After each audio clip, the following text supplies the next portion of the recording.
Today, I'm going to share with you one of the most powerful speech therapy strategies that we have that you can use at home to help your child talk more. So this video is perfect for anyone who has a child with a speech delay, language delay, and who their child just not saying as many words as other kids their age.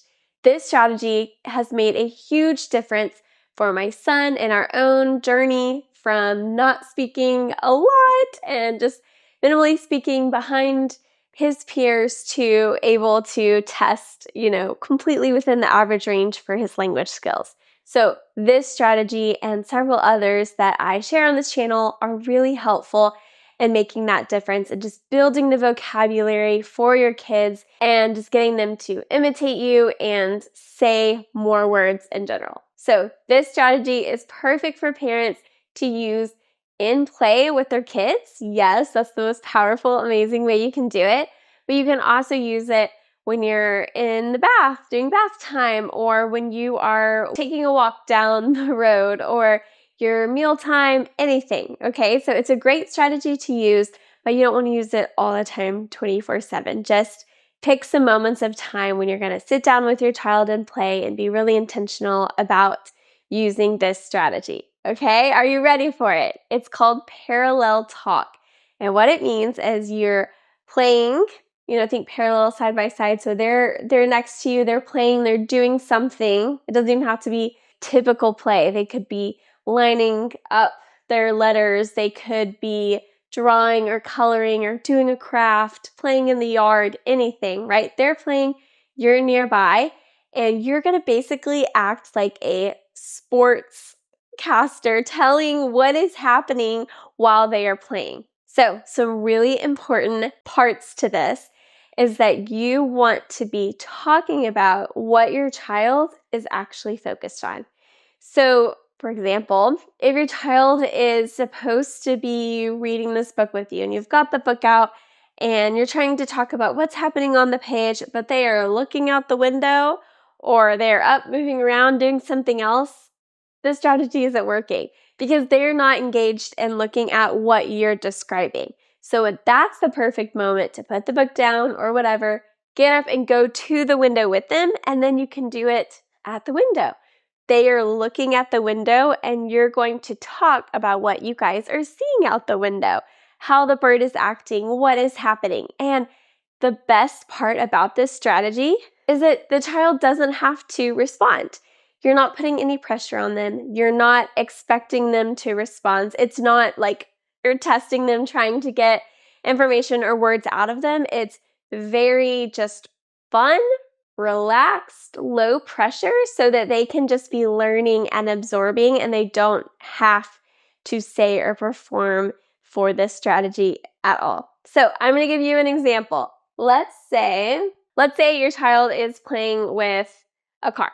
Okay, so all they're doing is sitting there and they're driving the car around and they're just playing and maybe crashing into it and they aren't talking a whole lot. You're going to join them in play and you're just going to describe and comment on things that you see happening and try to use exciting words that are onomatopoeia, if you remember that in school, basically like crash, boom.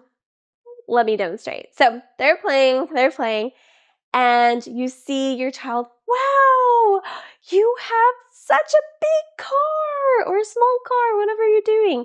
You can say, it's blue. Wow, look at it rolling. Oh, it's going up the hill. It's going up. Oh no, it crashed. Oh, shut down. Uh-oh. Oh no, the car crashed. Oh, look, it's going slow. I see the car going slow. And this is, again, the kid is doing all the playing. You don't have to do anything. You're just talking about it. And now the car goes fast. Wow, zoom, zoom.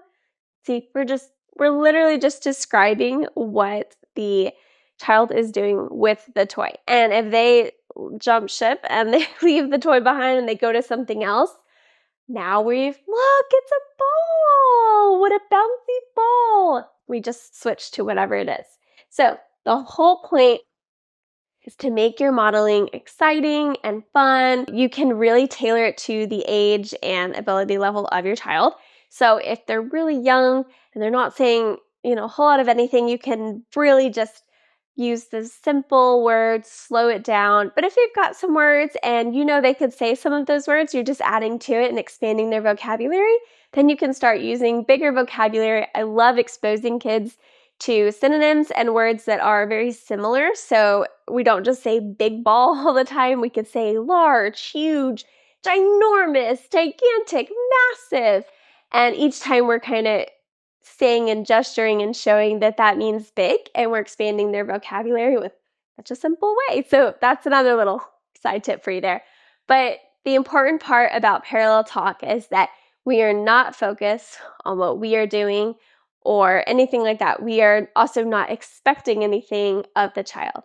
So we are just letting them play, letting them have fun, letting them look out the window or spin in circles or do whatever it is that they want to do for fun, whatever is engaging to them. And then we are just putting words to it. And you don't have to overthink what words you say. Anything that comes to mind that you're describing it works great. I know it can feel really weird as a parent to do stuff like that, but I promise you it will make a big difference in your kids' language development if you can do this over time. And it feels like a lot and it feels exhausting sometimes. So set yourself a timer. Just get out your phone, set 5 minutes. Okay, for 5 minutes, I'm going to sit here. I'm going to embrace my, bluey parent model of I'm just going to play hard with this kid. And I'm going to talk and comment on everything that they are doing in play, giving some pauses and some time as needed in case they want to talk especially, but just describing things for them and just making it as fun and engaging as possible. Your kid's going to love it. Okay, they're going to think, whoa, my mom or dad or whoever is really paying attention to me and they're really locked in with me on play. And hopefully you get some of those other pre-linguistic skills coming out naturally too, like joint attention, where they're looking at it with you and they're looking at you and how you react to what the car or the toy is doing. And then they look back down and maybe they'll want to engage with you and want to make the car do something else so that you talk about it. It's more exciting and fun that way. So there's lots of possibilities. If you need more help and more ideas, you can always reach out to me. There's a link in the description below. And if you're worried that your child might be needing speech therapy, I've got a resource for you linked as well. I hope this video was helpful. I hope you guys try it out for yourself. Just sit down with your kid, play, talk about everything that happens. The key here is really to just model the language naturally. Whatever they are naturally playing with, naturally engaged with, and focused on. The key is that whatever they're paying attention to, they are hearing and absorbing the corresponding language and vocabulary to it. So I believe in you. You are going to do amazing with this strategy. If you need help, I'm just a quick message away. But I'm so excited for you to try out Parallel Talk and let me know how it goes.